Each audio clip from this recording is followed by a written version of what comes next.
Just going to give it a couple of minutes for the last few people to join. So go ahead and just wait with us and we'll get live in a just couple of minutes.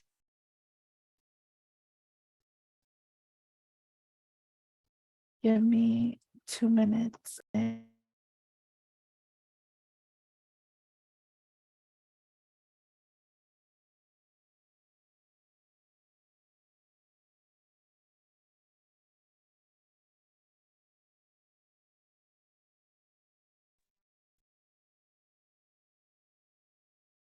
Okay.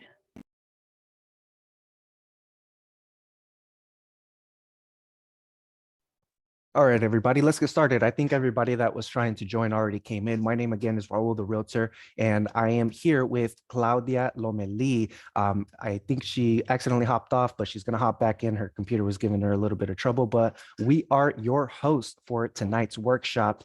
And tonight's workshop is a really good one because this one applies to virtually any market here. And this is things that you need to know to sell a house for top dollar. So let's get into it. So here is the Lepe Tendwell brokerage. So front and center, we have Voltaire Lepe. He's our broker and CEO of the company. So here you might recognize your favorite Lepe Tendwell agent as well. So if you have any follow-up questions, please let us know or reach out to your favorite Lepe Tendwell agent, and we'll be more than happy to help get any and all of your questions answered. All right. So when it comes down to selling a home for top dollar, it's comes down to 7 steps, right? So here at Lepe Tendwell Properties, Voltaire Lepe, we got over 20 years of real estate experience. And we found that with all the details that come with selling a house, it really came down to 7 steps that we're going to go ahead and summarize for you guys that we take to be able to get our clients top dollar for their house. So it starts with pricing. You don't want to overprice your house because then it's just going to sit on the market. Nobody's going to buy it. You don't want to underprice your house because then at the same time, you're going to potentially leave money on the table. So to make sure that those things don't happen, what do you need to do as a consumer, right? Well, you need to know your market. So what's happening in the real estate market? When we look at our inventory, we're sitting a little bit above 2,500 homes on the active market today. We're actually up 6% in the last 2 weeks when we're talking about inventory. Now, not only is it important to understand what this number is for today's market, but we need to understand also what's normal for the market, right? So today, pre-COVID, the average around this time of year should be around 5,500 homes, give or take, on the market. So again, pre-COVID, what was regular this time of year was around 5,500 homes on the market. So for us to have about 2,500, that tells us that we're really low on inventory. Now, when we look at demand, we're at almost 1,700 escrows last month. That means that 1,700 people went into escrow and got their offer accepted last month. That's up 28%. So when we have inventory that's declining, but we have a demand that's increasing, that leads us into market time. That means that when we have so many people trying to buy the same house, we're competing against 20, 30 offers nowadays, market time goes down. That means that the amount of time that it takes for you to sell your home actually goes down. So it sells a little bit faster. So if a house, well, not a house, but homes in San Diego County, if they're selling for less than 90 days, if they're staying for less than 90 days on the market for sale, it's a seller's market. So sellers usually have a little bit more leverage than the buyers do when it comes down to making that transaction.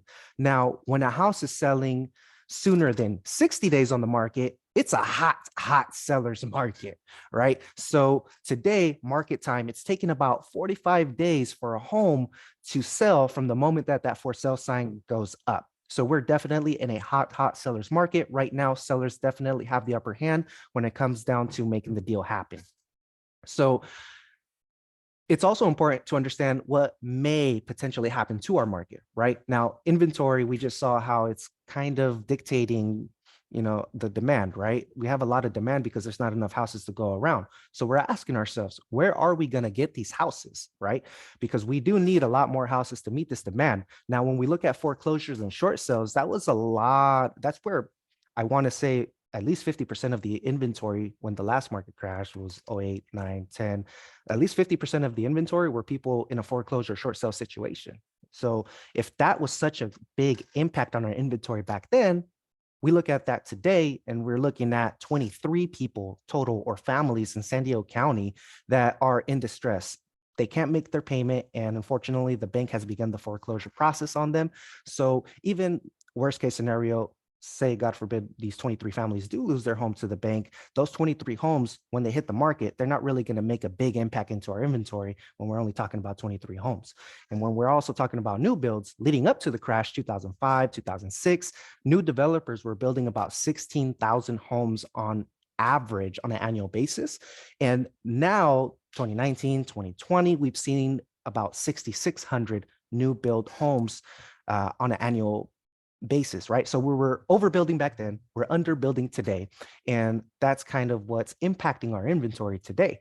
Now, how does that impact San Diego? Well, San Diego, depending on which article you're reading, has, give or take, 125,000 houses that were short. There's a housing shortage in San Diego of roughly 125,000 houses. That means that if there were 125,000 houses available, that new households would form. These are people that maybe mixed families, you got several families living in one home, right? So that's what's happening with the real estate market. So this is the number one question that we get asked as realtors. Hey, what's the price of my home? Well, there's three approaches to identify the price of a home. You have the cost approach, the sales comparison approach, and the income approach. Now, the cost approach, that's more for like new developments, right? You identify how much is it going to cost me to acquire the land, to get the land ready to build, and how much is it going to cost me to ultimately build my house. That's the cost approach. With the income approach, that is usually with multifamily units. When you got 2 to 4 units, maybe an apartment complex. At that point, and usually it's an investor that's buying it, they want to see, okay, what's my return on my investment? How much income is this apartment complex producing on a monthly or annual basis? And then we have the sales comparison approach. And which one's the most common? You guessed it, the sales comparison approach. So with the sales comparison approach, usually what we do is we look back 6 months on the prior sales, right? So I will look back at any sales in the last 6 months. I'm not looking back at 7, 8 months unless I really have to, right? But I'm looking back at 6 months. If I can find anything sooner, that'd be ideal. I want to go out a half-mile radius. I don't want to look at things in different neighborhoods unless I have to, right? If there's really nothing in my half-mile radius that is comparable to the subject property, then I'm going to start looking at different neighborhoods that are similar to this one and see what those homes are selling for. That's a worst case scenario. Usually I'm able to find some houses within a half-mile radius that are similar. Then we also use the 200 square feet rule.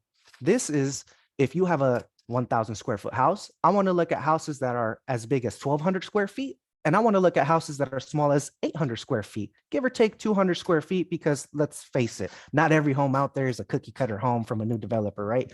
And we also look at the property characteristics. Now, this is one that gets missed by realtors a lot. I see this one getting missed a lot. Why? Because they're usually not looking at the photos. They're usually not reading the description of the property.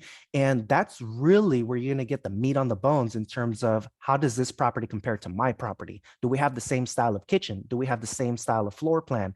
Am I on a busy street and is the subject property kind of tucked away in a cul-de-sac where it's nice and quiet, right? These are all things that matter when you're selling a house or looking to buy a house. We got to put ourselves in the shoes of the consumer, if you will. When you come into real estate is a problem solving industry, right? When you're selling a house, you're solving somebody else's problem. Somebody else's problem might be that, I keep having kids and I just need more bedrooms. And you happen to have a 5-bedroom house that they need. You're solving that problem. And if your realtor is not really identifying those property characteristics accurately, that may be something that can get missed in a potential buyer that goes away. Step number 2 is the condition of the property, right? So we just talked about some of the characteristics, but now we also want to look at the actual condition of it. And not only are we looking at the condition and just comparing and judging, right? But we're trying to figure out, okay, what are some small repairs that maybe you can do as a seller that will really increase the value of your house, right? Some things that we personally look for when we're walking a house, we look at the interior paint. Does the house need to be repainted, or maybe is it just a few scuffs on the walls that can be wiped off with some soap and water? You want to look at the flooring. Is it carpet from the 1980s, or, is it pretty decent? Not only is it decent, but is it a style that is desirable today? Light bulbs, lighting is huge. Lighting is huge. There was this condo that just got remodeled. We're about to list it, and this beautiful bathroom. They redid everything from the floor to the tub to the tiling on the shower to the vanity to the mirror to the light fixtures. But they had this really bright, like white bluish light bulb. And so when you walked in, it almost felt like you walked into a hospital. It's just super bright, and like you're just like all eyes on you. And we walked the property and we're looking at it, and something felt off. And Voltaire and I, we started talking and we said, it's got to be the light bulb. So we said, hey, Mr. Seller, go ahead and change this really bright light bulb that you have and just swap it for a warm yellow one. And that's what, at first they were fighting us. They said, no, we spent so much money on these light bulbs. Like, we specifically went after these light bulbs. And we kind of told them our thought process. And from there, they said, okay, you know what? We're going to trust the process, Raul Voltaire. We're going to go ahead and swap out the light bulbs like you recommended. Sure enough, we swap out the light bulbs, and now you have a warm, cozy feeling in this house, which is what a buyer wants to feel. When I look at my house, I want to feel warm. I want to feel cozy. I want to feel good in my house, to the point where I feel so cozy, I can just knock out on the couch and just pass out and take a nap, right? I can't do that if I have these really bright lights in my face, right? So lighting can bring in the life of your home and really just give it the vibe that homeowners are looking for. Caulking. So caulking is this white stuff that kind of goes around the creases of, the first thing that comes into my head is the sink, right? When you look at your sink, and then right next to it is attached the countertop. The white thing, the white strip in between both of those is the caulking. Over time, it gets dirty, it starts to rip away, and ultimately it starts to eat away at the aesthetics of your kitchen, right? And it can be as simple as just removing the old caulking, have somebody putting new caulking, and all of a sudden the sink looks like it was just recently installed. It just pops. It looks good. It looks new, white, because it's bright white and not white with some tears and some dark spots. And it looks like it's growing mold because it's around the sink, right? These are things that homeowners are looking at for sure. And also new faucets. So with these new faucets, so a faucet alone can change your sink. I've seen so many houses that have an older style sink, but they just took the time to spend $200-300 on a really nice faucet. The faucet alone makes it look and feel like, okay, so they did something to this kitchen. It just feels good. And again, people are going for the feeling. People may not really remember all the words of the description and every single detail that you told them verbally, but when they walk through your house, they're going to remember the feeling that they got when they walk through your house. And that's the feeling that's going to stick with them. And when they're writing the offer, that's the feeling that they're going to remember when they're writing the offer. And depending on how strong and comforting that feeling is, that's what's going to determine how aggressively they're going to go after this property. Curb appeal. When you're driving around, even if you're not buying a house, I feel like we all do this. We're driving around, we're looking at houses just around the block, and we see a for sale sign. You look at the for sale sign, you turn around, you just start judging. You're just like, oh man, I can't believe they're selling the house. And you got this big overgrown tree that's covering half of it. You got the grass is dead. I can't believe they're selling the house with the dead grass and all of these things, right? And we just start talking to ourselves saying, oh man, I would do this, I would do that, I would do this, I would do that. And those are the things that we need to do to our house, right? But when it comes down to our house, we're looking at the numbers. Maybe we want to be a little more conservative, but curb appeal is huge. When somebody's driving by your house, you want them to pull over. You want a family to say, wow, I want to live here. What do I have to do to live here? Right? So here's a really good photo of just what pressure washing can do. In my opinion, the average realtor is going to look at this staircase and they're going to say, you know what, the bricks, it is what it is. They're old bricks. There's only so much dirt you can probably get out of there. If you want, just sprinkle some Fabuloso on there and mop over it. That's what most people might say. But knowing how to sell a house, we know how important curb appeal is. So we've actually done this several times where we recommend to our clients to say, hey, look, you can either rent one yourself from Home Depot, or you can get a handyman to pressure wash your staircase and even the exterior stucco of your house. That way we get all the dirt, all the spider webs, everything that just grew on the house throughout all of these years. And you can just tell from this photo, it speaks for itself, how much of a difference this house makes with the curb appeal of just pressure washing your stairs. Right now, if you ask me, you got two similar houses, you got two sets of stairs, one's clean, one's dirty. Naturally, people are going to gravitate to the clean one, right? So curb appeal, people may not talk about it, but it's definitely at top of mind.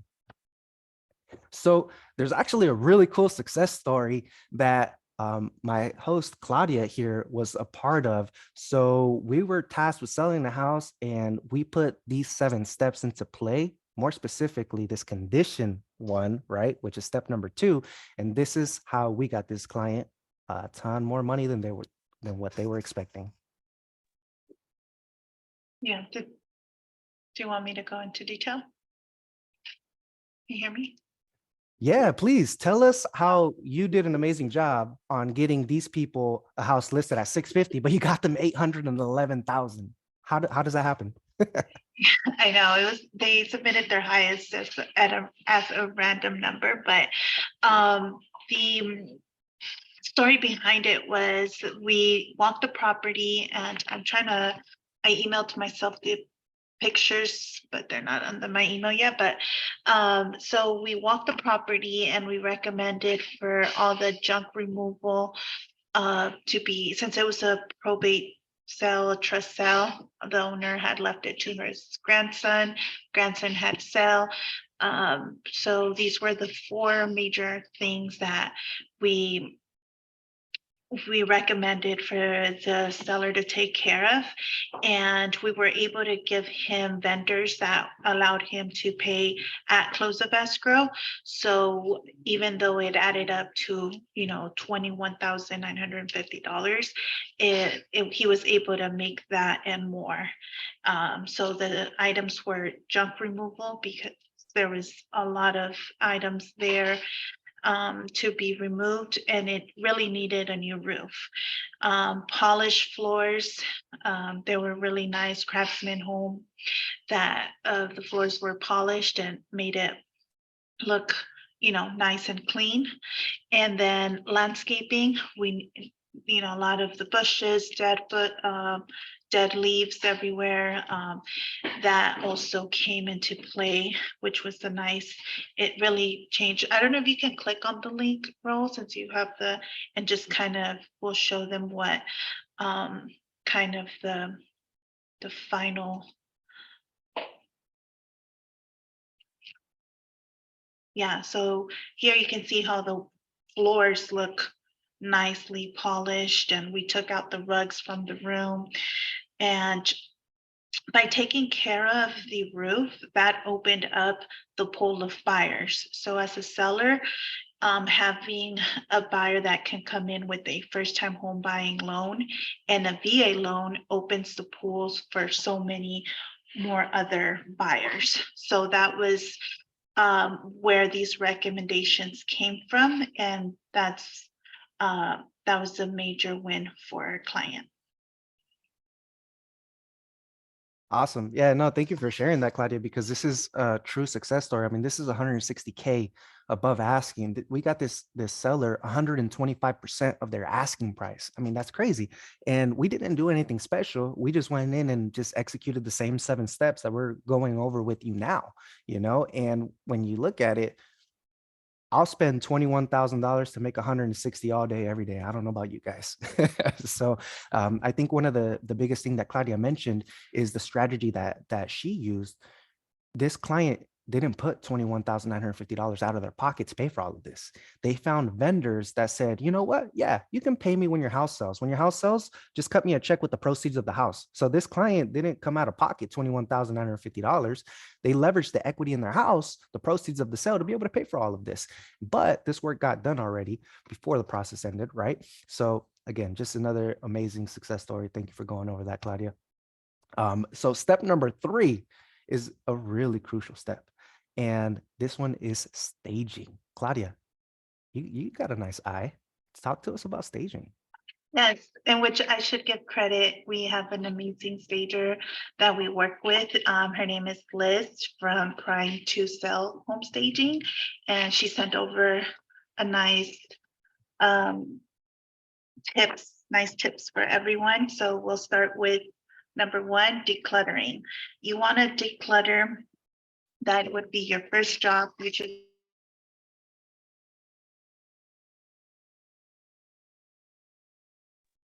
Sorry, I'm in someone else's desk and I'm not used to the positions, So I don't know where that picture went, but You're not decluttering. decluttering. Yeah, decluttering. I think it's the next slide if you can. Yeah, decluttering. So that's the first thing you want to tackle. Clutter distracts buyers. Their eyes will be drawn to your belongings and not to the rooms. The rooms themselves will look smaller and untidy if you clutter too much. You'll want to make sure you pack away all your collections, family photos, and religious items. Decluttering also applies to closets and cabinets. Start to pack your belongings to show potential buyers there's plenty of room for storage in the home. And her tip for that is buying wicked or rope baskets. Those are excellent for throwing items that you don't need, and or get a storage unit if you feel like you just want to get ahead of the game. If you have a garage, if your home has a garage, you can, start packing in the garage and definitely decluttering. Next would be clean. You want to clean home, the feel of a well-cared home, which is important to most buyers, even renovators. They don't want to pay for something that gives them the impression of neglected. Plus, a clean, aired home will feel fresh and welcoming. This will help buyers envision themselves living in your home. So you want to make sure you wipe down counters, that nice, get home to a clean home. You guys know the feeling, right? And the next one would be rework room layouts. So staging a home might involve reworking room layouts. This is particularly important when staging a living room, especially if it's an open plan that doubles up as a kitchen dinner, in which case you may need to investigate new ways to lay out your furniture. A professional staging consultant can help you greatly with this. You want to arrange the room to look at its best, not for practical sake, but for visual.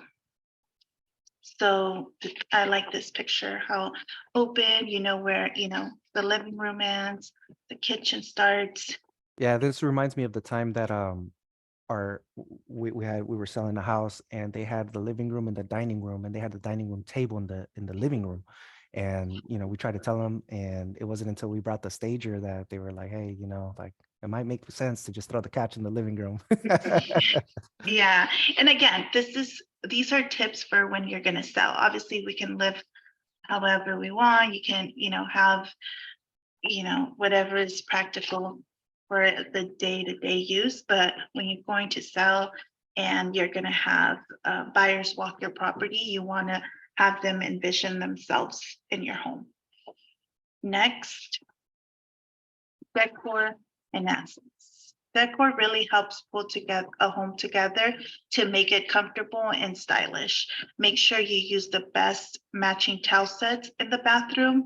Wash the bath rugs and get rid of any old ratty, dirty floor rags, and consider replacing them with inexpensively things that you can buy at discount stores like Ross, Home Goods, or Big Lots. You can find very inexpensive items like new comforter, bath accessories, kitchen accessories, and other things. A general rule to follow when staging decor is to keep it big. Small items tend to look cluttered, so go for a large vase or a candle holder and those large house plants and trees, which that tip to me surprised me because I probably would have thought smaller, but it makes sense. So grab, a big statement and make it show out. Now I'm just thinking about the little things in my house. Right? I know, it made me want to go back. So, and the fun fact is, according to Home Advisor, homes that have been staged spent between 33% and 50% less time on the market. Staging is important. Yeah, which makes sense. And I think the biggest takeaway from staging, guys, is it's not, for the seller to be comfortable or to enjoy a new furniture or a new style design in their house. It's to paint a picture in the consumer's head and give them a vision.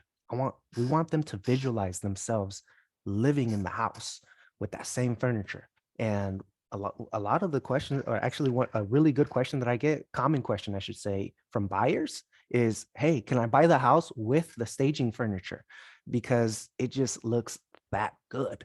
And a lot of people, I for myself, I do not have that kind of eye. I can't just go into your house and pick a couch for you and tell you where to go. But Claudia can. That's why she went over the staging one, right? So to take out the mind games out of it, we got Liz, Prime to Sell. Her phone number's in the chat. So you can give her a call, let her know that Lepe Tendwell Properties referred you, and she'll be more than happy to take care of you. And right now that you mentioned, it's not for the seller, and I've actually gone with Voltaire to listing appointments that he's recommended, advised them on, what color and things to do around the house. And sellers have actually been like, I actually like my home now. Yeah, I think it happened to him one time that he helped them design it so nice that they said, you know what, Voltaire, this is the house of our dreams. Thanks for designing our house for us. Which, hey, one happy family at a time, right? However they come. So thank you, Claudia, for going over staging. That's step number 3, a very crucial step. And again, here at Lepe Tendwell Properties, we don't like to skip steps because that's the number one way to not get top dollar, right? But we're here to talk about how to get you top dollar. So let's go into step number 4. Step number 4, that's marketing. When it comes down to marketing, you don't have to be a marketing guru, go to get your degrees for all of this fun stuff, because the nice thing is that somebody else has already been doing this before us, right? We don't have to sit here and reinvent the wheel. And when it comes down to marketing, listing preparation is crucial. You want to take your time when it comes down to preparing your listing. So Claudia talked about cleaning. A lot of us, we clean our houses almost every day, and we say, you know what, I know how to clean my house. Why do I need cleaners? It might make sense, at least right before the professional photos, that you get the house professionally cleaned. That's a few $100 that you would spend to just get it really clean and ready for really nice photos. And I know what you're saying, Raul, I got a really nice iPhone 14. I got 3 cameras on my phone. I don't need to pay for professional photos. Well, it's an art. It's not just a photo, it's an art. A photo, however you take it of a room, 2 things will probably happen. The room's gonna look really nice and big, or it's gonna look really small. And people are gonna be like, how do I even fit a bed in there? Or you're going to get really good lighting and people are going to say, wow, that's a bright, vibrant house. I would love to live there. That's a lot of sunlight. That would go great. That's a great corner for my plant, my house plant, my really big house plant that Claudia said she was going to get, right? So, or it could look really dark and the lighting maybe not be there, right? So there's angles, it's an art to it. So yes, we have really good technology, we have really good phones nowadays to take our own photos, but it's still worth the investment to take professional photos. And we don't skip a beat, we always take professional photos of our properties. And we've had clients offer to take them themselves. So the property description on the listing. So whenever you look at a house on Zillow, Redfin, you're probably running into a little paragraph. It's a quick little highlight of the property. And it probably sounds something like this. Welcome to this 3-bed, 2-bath house in Bonita, et cetera, et cetera, et cetera. What you want to do is write something captivating. And again, we keep going to painting a vision, paint a picture in the consumer's head, right? When I'm reading a description on the property, if I'm reading a really good description, I'm picturing myself living in this house, whether it's bigger or smaller of whatever I have, wherever I'm at now. I'm usually picturing myself, how would I live here? Like, how comfortable would it be? I'm painting a picture in my head. And if I'm struggling to paint a picture in my head, that's a problem. That means that consumers are probably struggling with the same thing. And even when I'm helping my buyers, if I'm reading it and I'm having trouble painting a picture in my head, when I call and present the listing to my buyers, I try to paint the picture in their head the way that it should have. So that way they can really make an educated decision whether or not it's their house, right? So take the time and use words that are captivating, this charming house, things like that are going to get the client's attention. And again, paint the picture. So taking the time on the details is crucial with the description, but also with all of the little things on the listing details, right? So you're probably not going to talk about the school district unless you got really good school district in the description, right? But in all listing, there's a spot to put a school district, HOA amenities, right? And what's more frustrating as a seller? I mean, I see this all the time as a realtor. I see condos and townhouses being sold all day, every day. And beautiful HOA communities, say Otay Ranch, where they have gyms, they have like 3 community pools, they have like a clubhouse with a pool table that you can use whenever for your birthday parties. I mean, they have so many great things on these amenities, but the only thing the agent is advertising is the HOA fee. What am I, the buyer, getting by paying this HOA fee? Let's face it, nobody cares to pay an HOA fee, but if you're going to have to pay it anyways, what's in it for me? And that's what the consumer is saying. And that's what we need to tell the consumer. Don't just tell them how much it's going to cost them to live there. Tell them, hey, it's going to cost you this, but you're going to have so much fun with all of these amenities, right? And depending on the buyer, those amenities may make or break the deal. They might only want a complex that has a pool and a gym to offer. It might be an older retired couple downsizing that says, you know what, I don't care about the pool. And you know what, you're limiting yourself to a very small pool of buyers. So when it comes down to marketing, you want to paint the vision, paint the picture. Don't just highlight the HOA fees. Talk about the amenities. Talk about all the great things that this property has to offer. And it sounds, I guess, like real estate 101, but have a sign and have a good sign. Even if you say, you know what, Raul, like all of this is 101. I don't need a realtor. I'm going to go sell my house. That's great. I wish you the best of luck. But I see a lot of for sale by owner signs that are like this big. They're like not that big. They're super small. They implant them on the grass and they're all the way low to the ground. They're probably like 2 feet higher from the ground. Nobody can see them. Nobody sees them. And then when you look at it, you're driving by and all you see is red letters on a white sign for sale by owner, but that's not what they read. They read garage sale. So have a really good sign, have something that's big, have something that has contact information, whether it's your number, your realtor's number, have a sign. And open houses. Open houses are crucial. And we take a unique step when it comes down to open houses. We don't just say, hey, you know, I'm going to have my house open for 4 hours on a Saturday. Hopefully you come by. We get very strategic and we like to create what's called the auction effect. So depending on the market, we'll take the strategy, right? We'll host one open house on a Saturday only for one time at, say, 1 o'clock. And we tell everybody, we put it on Zillow, Redfin, our multiple listing service, agent to agent. I mean, we advertise it everywhere. So everybody knows 123 B Street is having an open house on Saturday at 1 p.m., but it's a one-time showing. That's the only time I can look at it. So the people that really want the house, they're going to find a way to make it to that house. They will give you a bunch of excuses as to why they can't make it. Trust me, they will make it if they really want the house. And guess what happens? Now you got a line out the door of 20 to 50 people waiting to go inside of this house. Now all the buyers are looking at each other and they're going, shoot, I'm going after a really highly sought after property. Competition is about to be fierce. So what ends up happening? Well, we just did this last weekend. We did the one-time showing on Saturday and we listed the property at $799. We just accepted the offer today at $856,000. Again, the auction effect, I'm sure, had a lot to do with it. It's one little tip and trick that you could leverage to be able to get more buyers and create that sense of urgency. Step number 5 is communication. Now, you might be saying, Raul, it's obvious you got to talk to people to sell a house, right? But there's a certain style of communication. There's good communicators, there's bad communicators, and then there's people that have no idea that there's good and bad, right? So let's just talk about some of the basics here. When it comes down to communication, answer the phone. Don't just text. I get a lot of people that, agents specifically, you know, I call them to inquire about a property for one of my clients, and they'll send me a text message and, hey, I can't talk right now. And then they'll send me a follow-up message. Oh, but I can text though. What's up? Yeah, I need you to get on the phone with me and talk to me. No, yeah. And just to point out, this is of the previous slide and this communication, this is the seller what should expect from their realtor as a listing preparation and communication coming from their agent. 100%. And thank you for clarifying this, because yes, that's exactly it. Hopefully you're not out there trying to reinvent the wheel and sell the house by yourself, but this is what you should be expecting from your agents.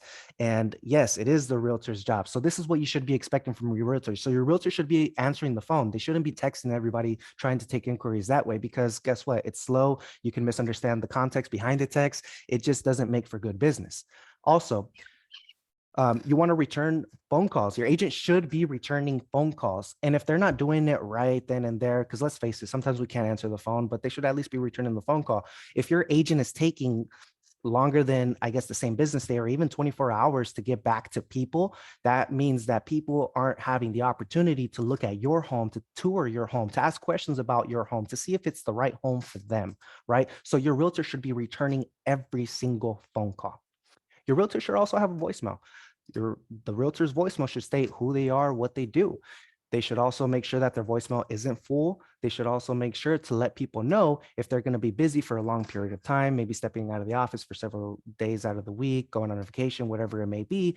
And the same goes for for the agent's emails, right? If the agent's taking a 3-day vacation for whatever reason, and they appointed somebody else, well, if they email that agent, there should be an automatic canned response that gets emailed back to them saying, hi, thank you for emailing me. I'm out of the office until this day. Please contact so-and-so at this number if it's urgent. Something along those lines. Because guess what? If I can't get a hold of my realtor, I'd rather know, oh, okay, I guess I can't get a hold of this guy for 3 days rather than where the heck did this guy go? It's been 3 days. I have no idea what's happening with my house. That can be a scary feeling. So when it comes down to communication, definitely make sure that your realtor is executing great communication. And how can you gauge if your realtor has good communication? Well, is your realtor answering your phone calls? Is your realtor returning your phone calls when they miss them? Can you leave a voicemail when your realtor doesn't answer your call? Does your realtor email you back, or do they leave you hanging? Right? The way that they're communicating with you is the way they're going to communicate with everybody, right? And not only that, sometimes if it gets a little bit choppy with you, you can expect it to be a little bit choppier with everybody else because they're already trying to make a good impression with you because they're trying to make a sale, right? So whatever their communication level is with you, you can expect that to be with everybody else. Step number 6 is a huge one. This is when it comes down to negotiating. And this is where you definitely want an experienced realtor on your side because negotiating is not something you want to just hop on the phone and pray for the best. You want to come prepared. So when it comes down to negotiating, first thing you want to do is you want to know your opponent. Who are you negotiating against? Now, your agent, again. Sorry, Oh, again. yeah. This is for the seller having the agent representing them in the best negotiations. Yes, for sure. Thank you. And of course, this is for your realtor to come out on top for any negotiation. So this is what your realtor should be doing when it comes down to negotiating. I get a lot of people that just get on the phone and they pick up the phone while they're driving and they get into a negotiation. They're like, okay, I guess I'm taking this negotiation here on the freeway. Your agent should know their opponent. One thing that we take the time to do over here is whenever we're negotiating with another agent, we look them up. How many deals do they have? Do they do on an annual basis? How many years have they been licensed for? Where do they practice real estate? What type of real estate do they focus on? We take the time to know our opponent because in knowing our opponent, we get to pick the best strategy and communication style for them, right? Your agent should also be controlling their emotions. I know that this is probably not their house, but your agent should be controlling their emotions, not getting too angry and blowing the deal for you. Again, your agent should be acting in your best interest. So they should be controlling their emotions. They should have a strategy. They shouldn't be winging it. And that strategy includes you not being homeless, or if you're selling to buy, that you don't end up with 2 homes. So your agent should come prepared for the negotiations. Don't get on the phone and pray for the best. And Raul is a great negotiator, by the way. Oh, thank you. Yeah, I negotiated my host spot today. No, I'm just kidding. So step number 7 is the closing process, right? So the closing process is crucial when it comes down to selling a house because it's all in the details. In the closing process, this is the escrow timeline right here. And there's so many things that happen in this escrow process that if you're not crossing your T's or dotting your I's as a seller, after you sell your house, if depending on what happened, the buyer could potentially come back after the sale and sue you. So when you're the seller, you want to make sure that you have an experienced team so that if somebody does try to sue you, your realtor knows how to protect you, right? So don't end up homeless or with 2 houses if you're selling a house. When it comes down to selling your house, but you need to buy another one, there's these things called contingencies. A contingency is a contractual right to cancel and mitigate your damages, right? So what does that mean for a seller? A seller who is selling, but they need to buy another home, find their replacement property, will set a contingency that says something like this. Hey, Mr. Buyer, I will sell you my house. I will execute this contract and this legally binding contract, but I get X amount of time, usually it's about 17 days, to find my replacement property. And if I don't find my replacement property in 17 days, I get to come back and I cancel on you. That way, I'm not fully committed to sell you my house. So that way, you don't end up buying my house and the house that I want to go after for whatever reason. If that doesn't go through, I don't end up homeless, or you don't end up with two houses. All the dates that you have as a seller, take them very serious, very, very serious. As I mentioned earlier, a buyer could come back after the close of escrow and try to sue you. So these dates, by following them, it's crucial because there's certain tasks that the seller has to do. And if the seller is not abiding by these tasks, the buyer at the end could potentially say, hey, I wasn't given the opportunity to make an educated decision because I had to chase the seller down to do their job the whole time, something along those lines. And the last thing is, as realtors, should have E&O insurance. So here at Lepe Tendwell Properties, we carry E&O insurance, which essentially means that if one of our clients, seller clients, were to get sued by a buyer, and we help them sell, that means that our insurance will come in and help cover a portion of the damages, if not all of the damages, right? It's based on every situation. Every situation is different, but here at Lepe Tendwell Properties, we do have an insurance to help cover our sellers. So that way we don't leave them hanging in the middle of litigation. And just the last thing is find your team. Find the team that works for you. Although you might get along with somebody, maybe they're not good for business, vice versa, right? So at the end of the day, whoever you choose, whether it's your favorite Lepe Tendwell realtor or somebody else, make sure that if they're your seller or even your buyer's agent, that they're really acting on this thing they owe you called the fiduciary duty, meaning that they owe you your best interest over anything else. Every decision that your agent makes should be based on, does this make sense for my client? Yes or no? Not, does this get me a bigger check? Will this blow my deal? That doesn't matter. What matters is, does it make sense for the client? And that's what your realtor's thought process should be. So I know I've been blabbering on over here. I want to hear about you guys. I know you guys don't really have your cameras on, but if you guys can turn your cameras on, I know it's not a lot of us. We can have some good conversations over here. What questions do you guys have when it comes down to these 7 steps that we identified that were pretty effective when it comes down to selling the house?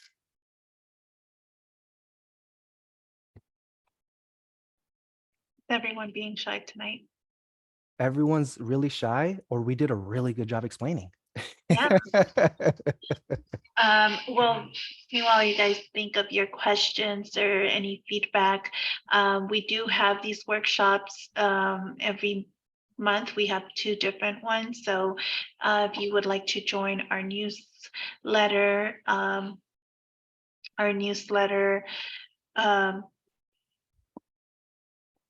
campaign or system, Yeah. just join the cool crew. Just drop your email. I can include you in it. And I'm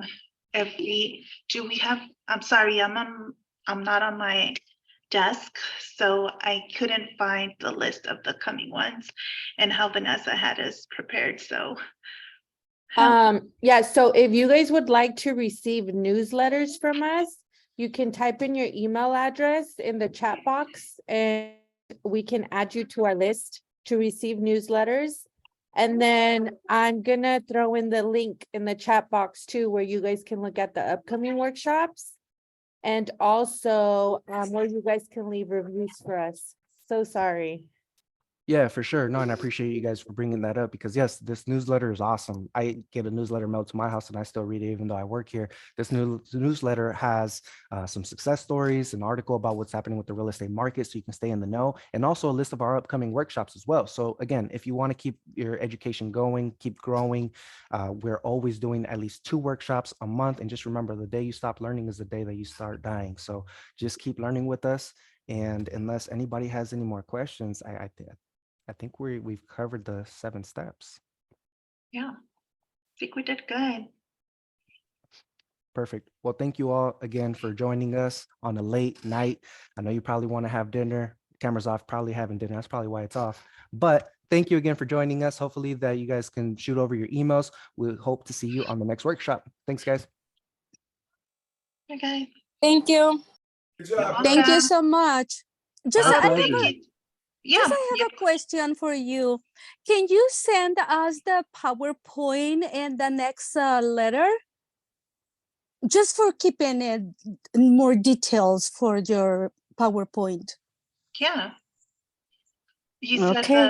the PowerPoint were you able to sign in through Eventbrite? Do we have your email there, or can you type it in the chat for me? Oh, you can send me by email if it's easier for you.